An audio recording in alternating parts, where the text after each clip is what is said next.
Hello, I'm Monika Srivastava, lead occupational therapist, the NeuroAid Research Foundation.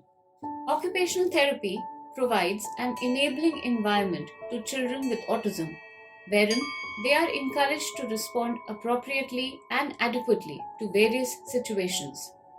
This is done through sensory integration methods, encouraging functional independence through activities of daily living, play therapy, and providing a nurturing environment at home and in schools. Sensory issues. Most children share a similar response to a particular sensory input.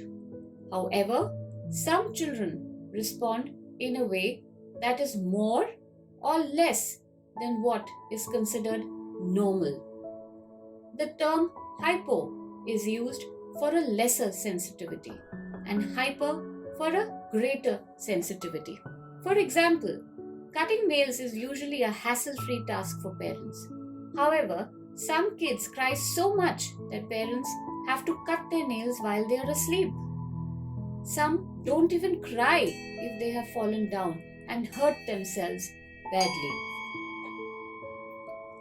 Once an occupational therapy assesses a child with autism, he or she is able to understand the sensory issues that the child might have.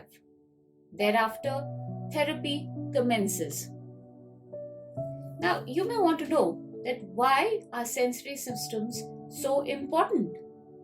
Well, simple. Any intact and integrated sensory system is the foundation of all further development, whether it is gross or fine motor activities or even academic learning. A number of equipment and gadgets are used in an attempt to normalize a child's sensory issues, irrespective of whether he or she is hypersensitive or hypersensitive. The next few slides show the various sensory integration equipment typically used in an occupational therapy setup. This is vestibular stimulation through a balance board, seesaw, various kind of swings, touch stimulation through different grades of mats, the ball pool, auditory stimulation, visual stimulation, and motor planning. Now, most children with autism have sensory issues, but not all children with sensory issues have autism. This is a very important point to remember. Therapy is extremely important, but the best of therapists can fall short in achieving goals if there is no follow-up at home.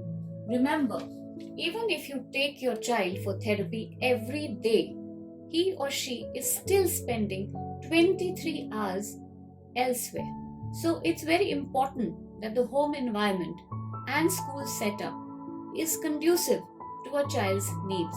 Most parents feel that it is easier for them to perform all the child's daily routine activities such as eating, grooming, bathing, as the child either does not cooperate, takes too much time to complete the task, or there is a safety concern. Lack of opportunity is one of the main causes of functional dependency in all children with special needs. So allow your child to do at least those tasks that are age appropriate. Help if you need to, but do not do the task for him or her. Most parents are juggling various tasks and find it very difficult to manage their time. A child with autism typically likes structure, and that's where the problem starts. Behavioral issues can be traced to the lack of sleep, gut issues, as well as unpredictability. It is highly advisable that the parent make a routine for themselves and the child, but most importantly, stick to it. The schedule should be typically from the time of waking up till sleep. A word of caution here. Structure is good, but becoming too rigid or obsessive just to maintain structure is also not healthy practice. Now, most children with autism follow a very chalked out, very simple single route which they follow every day. Home, school, home, therapy, back home, maybe an occasional visit to the park or the market when the parent has no other option but to take the child. So parents hesitate to go outdoors. Why? Because they are either unable to handle the child or are tired of answering questions of an inquisitive society. However, by that, the parent is doing the child with autism more harm than good, as the child will not know how to adapt to a new or unstructured environment.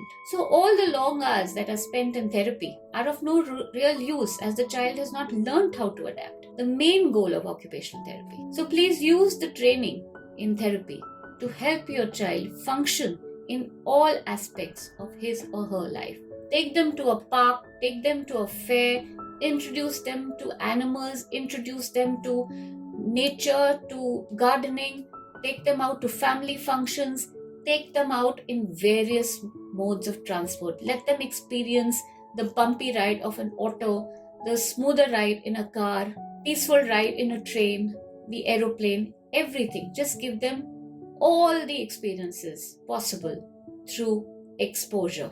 Most children with autism also have feeding issues. Almost all parents complain that their child is either a fussy eater or has gut issues, mostly constipation. Without going into too many details, we would like to say that following a GFCF diet or a gluten-free, casein-free diet is and has benefited many children with autism. The science behind it is that a GFCF diet, it does not suit some children with autism and they are unable to digest it. So the waste or the undigested substances kind of become toxic.